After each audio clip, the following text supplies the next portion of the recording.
Negócios na pauta de volta. Hoje nós estamos falando sobre o frete aéreo no Brasil e no Maranhão.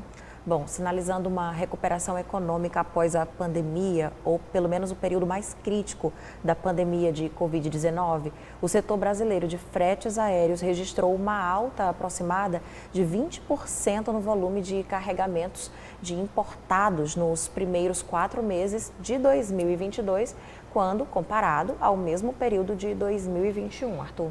E agora falando de Maranhão, recentemente a CCR Aeroportos iniciou uma operação cargueira em parceria com a Gol Mercado Livre, que irá reduzir para 2 dias o tempo de entrega de mercadorias compradas no Marketplace. E agora a importação de máquinas e peças para o Centro de Lançamento de Alcântara, o CLA, será feita também via este aeroporto. Então nós estamos falando de carga de grande porte, inclusive que poderiam ser marítimas, né? E já são liberadas no terminal de carga de São Luís. Então vamos voltar aqui a conversar com o nosso convidado, o Jason Melo, da CCR Aeroportos. Então essa possibilidade realmente existe de estar fazendo até movimentações de cargas grandes destinadas ao Centro de Lançamento de Alcântara?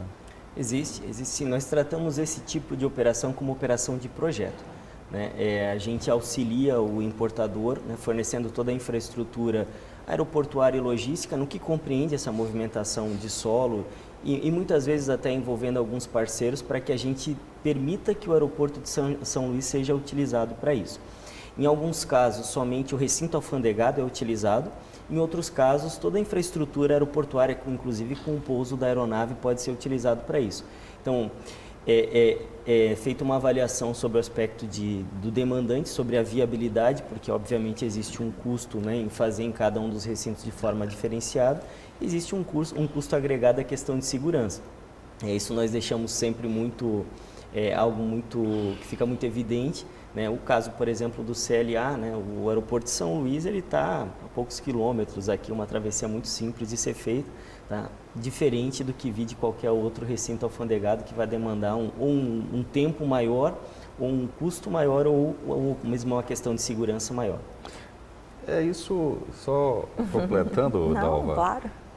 Isso nos leva até uma mudança de entendimento do que poderia ser um aeroporto de cargas aqui em São Luís. Na verdade, grandes cargas poderiam vir, grandes cargueiros. A pista daqui tem capacidade para grandes cargueiros? Sim, a pista opera hoje com categoria Delta, né? Então, essas aeronaves, apesar de não serem aeronaves costumeiras aqui, são aeronaves que, por procedimento, nós conseguimos fazer a operação delas. Algumas aeronaves de grande porte foram consideradas para essa operação e os nossos estudos apontaram sim para a viabilidade de executar essa atividade.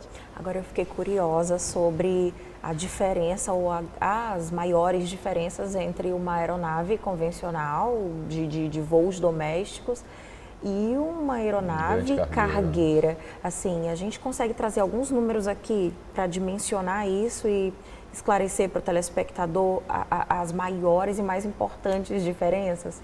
Então, eu vou trazer alguns números que são mais expressivos. Isso. Tá? Eu vou comentar, por exemplo, sobre a envergadura. Né? A envergadura de uma aeronave de passageiros convencional vai variar entre 32 e 36 metros.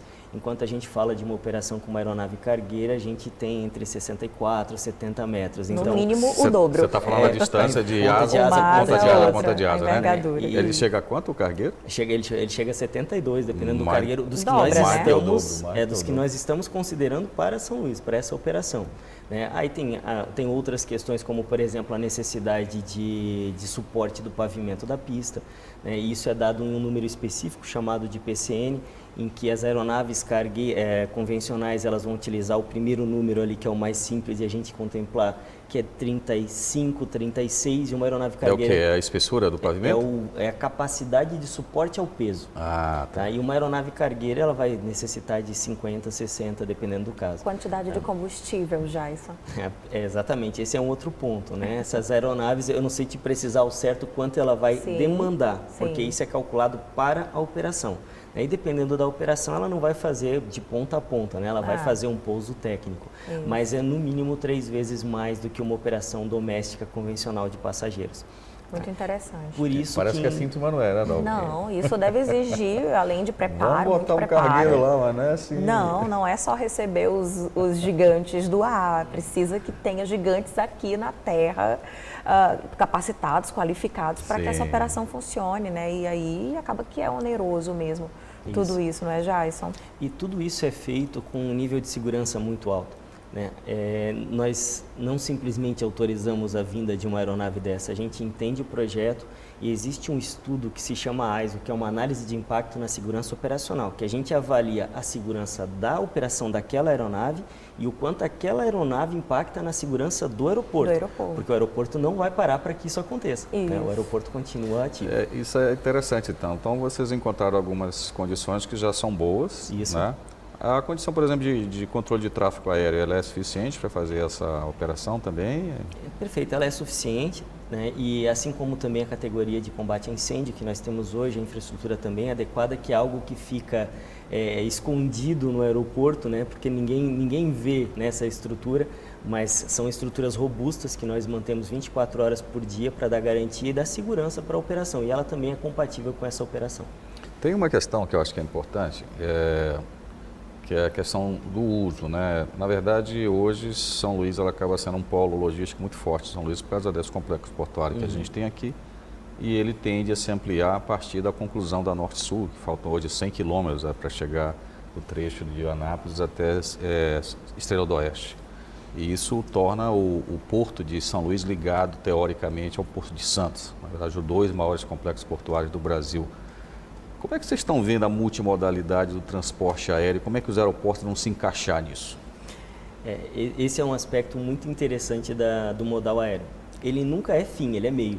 Né? Então a carga chega até o aeroporto utilizando o meio rodoviário. Muitas vezes a gente tem uma interface marítima por uma parte do processo e aí ele segue no aéreo. Né? Então a vantagem do complexo logístico e da capilaridade rodoviária é justamente conseguir atender. E aí eu falo tanto da carga quanto também do passageiro, é que a gente consegue atender de uma forma muito mais aprofundada. Então a gente tem as rodovias que vão alimentar, né, esses terminais, tanto portuários quanto aeroportuários, e dali a gente tem o destino para grandes distâncias. Né? Essa é a característica. Mas a multimodalidade é a única forma disso acontecer. Porque não existe um aeroporto forte ou um porto forte sem uma estrutura rodoviária de acessos. Né? Uma coisa é complementar a outra. Né? Agora eu fiquei curiosa sobre como se dá a parceria ou como se dão os negócios com o marketplace que a gente citou aqui. O Mercado Livre é hoje possivelmente a maior plataforma de comercialização de produtos no Brasil e fora do Brasil também, onde já alcança muitos clientes. Mas o aeroporto de São Luís tem só o nome internacional. A gente não tem voos internacionais aqui com frequência, pelo menos a não ser voo charter, que acontece uma vez ou outra.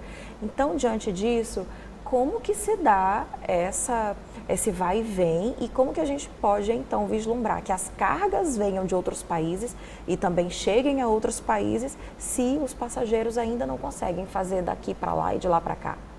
Perfeito, tá? Aí um ponto que até é extremamente relevante a gente destacar. O aeroporto ele é internacional e ser internacional não necessariamente é uma característica que está ligada a ter o voo. A infraestrutura está homologada para ser internacional pela Receita Federal. Ele tem a habilitação. Deve ter uma área alfandegada também, né? Tem uma área alfandegada, tem um zoneamento de segurança específico para isso, tem regulamentos da Receita Federal, da Polícia Federal, da Anvisa, do Ministério da Agricultura, que eles apontam para isso. Constantemente nós temos operações internacionais de passageiros, contudo elas são da aviação geral. E não da aviação comercial. A aviação geral também conhecida como aviação executiva.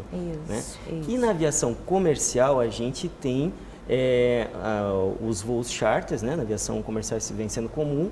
Tá? A gente inclusive tem uma operação para acontecer essa semana, né, um Boeing 757, está vindo com um voo charter que está fazendo algumas paradas ao longo do mundo, e o Maranhão é a única parada, né, São Luís é a única parada no Brasil que foi escolhida para essa operação. É o voo que ficou famoso por estar trazendo para cá os ricos do mundo, dos Estados Unidos. Me conta mais essa fofoca.